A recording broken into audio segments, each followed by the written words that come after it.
राम राम।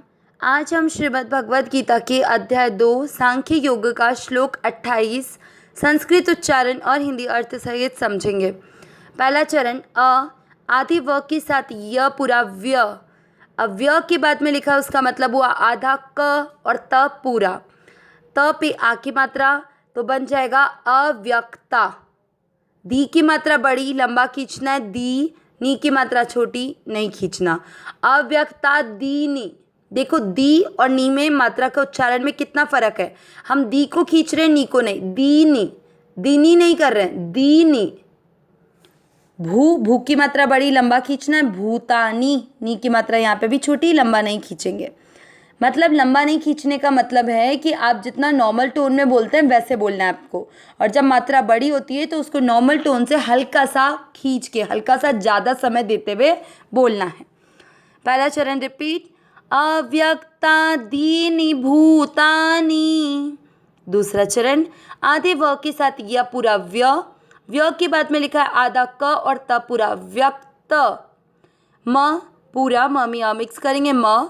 आधे ध के साथ या ध्या मध्या। नी की मात्रा छोटी लंबा नहीं खींचेंगे, मध्यानी। भा र त दोनों अक्षर पूरे, दोनों में अ मिक्स करना है, भारत। सेकेंड चरण फिर से व्यक्त मध्यानि भारत। पहला और दूसरा चरण साथ में अव्यक्तादीनि भूतानि व्यक्त मध्यानि भारत। तीसरा चरण आधे व के साथ य पूरा व्य के बाद में आधा क और त पूरा अव्यक्त। निध ध में मिक्स करेंगे, निध। ना के साथ आधा नान, निधनान। ये व में मिक्स करेंगे, ये व, निधनान ये व। तीसरा चरण फिर से अव्यक्त निधनान ये व। चौथा चरण तत्र, दोनों अक्षर पूरे, दोनों में मिक्स करेंगे, तत्र का प में मिक्स करते हुए परी, दे व में मिक्स करेंगे, देवना। चौथा चरण फिर से तत्र का परिदेवना। तीसरा और चौथा चरण साथ में अव्यक्त निधनान ये व तत्र का परिदेवना। पूरे श्लोक का उच्चारण एक साथ, अव्यक्तादीनि भूतानि व्यक्त मध्यानि भारत अव्यक्त निधनान ये व तत्र का परिदेवना। एक बार फिर से अव्यक्तादीनि भूतानि व्यक्त मध्यानि भारत अव्यक्त निधनान ये व तत्र का परिदेवना। श्लोक का अर्थ सुनते हैं।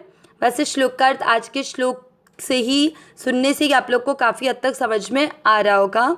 हम पिछले श्लोकों में सुन रहे हैं कि भगवान श्री कृष्ण अर्जुन को बताते हुए, समझाते हुए कहते हैं ये देही, ये आत्मा, ये शरीरी अविनाशी तत्व है, इसका कभी भी नाश नहीं होता, ये नित्य निरंतर रहने वाला है, ये स्थिर स्वभाव वाला है, अचल है, इसमें किसी भी प्रकार का कोई परिवर्तन नहीं रहता, ये अनादि है, ये सारे गुण इसकी विशेषता है। ये सब भगवान पिछले श्लोकों में अर्जुन को बता चुके हैं।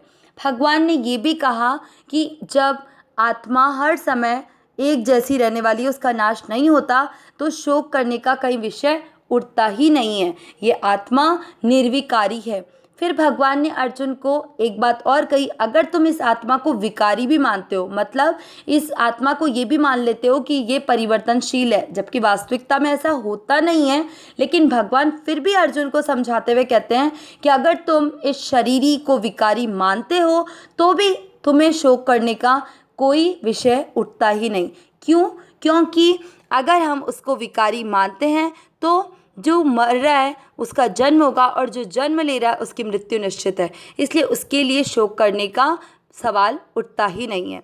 भगवान ने इसी तरह से पिछले श्लोकों में यही बोला कि जो पैदा होगा उसकी मृत्यु होगी, और जिसकी मृत्यु होगी उसका जन्म होगा। इस जन्म और मृत्यु के प्रभाव को कोई भी छोड़ नहीं सकता, इससे गुजरना ही पड़ेगा, इसलिए इन विषय में शोक करना उचित नहीं है।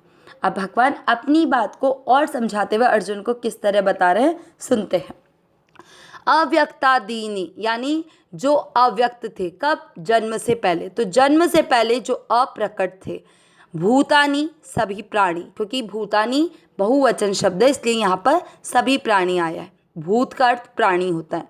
व्यक्त मध्यानि, व्यक्त मध्यानि यानी मध्यानि यानी बीच में, तो केवल बीच में ही जो व्यक्त थे यानी जो बीच में ही प्रकट या दिख रहे थे। भारत, भरतवंशी अर्जुन को संबोधित करते हुए भगवान इस शब्द का प्रयोग कर रहे हैं। अव्यक्त निधनानि एव, इससे दो शब्द बनेंगे, अव्यक्त निधनानि धन एव। अव्यक्त निधनानि यानी जो अव्यक्त हैं या अप्रकट हैं, कब? मरने के बाद, यानी जो मरने के बाद अप्रकट हो जाएंगे। एव यानी भी, तत्र, तत्र यानी इसमें या इस विषय में, का यानी बात ही क्या है? परिदेवना, शोक करने की। तो भगवान पूरा अर्थ क्या बोल रहे हैं श्लोक के माध्यम से? हे भारत या हे भरतवंशी अर्जुन, सभी प्राणी जन्म से पहले अप्रकट थे और मरने के बाद भी अप्रकट हो जाएंगे, केवल बीच में ही प्रकट दिखते हैं, अतः इसमें शोक करने की बात ही क्या है।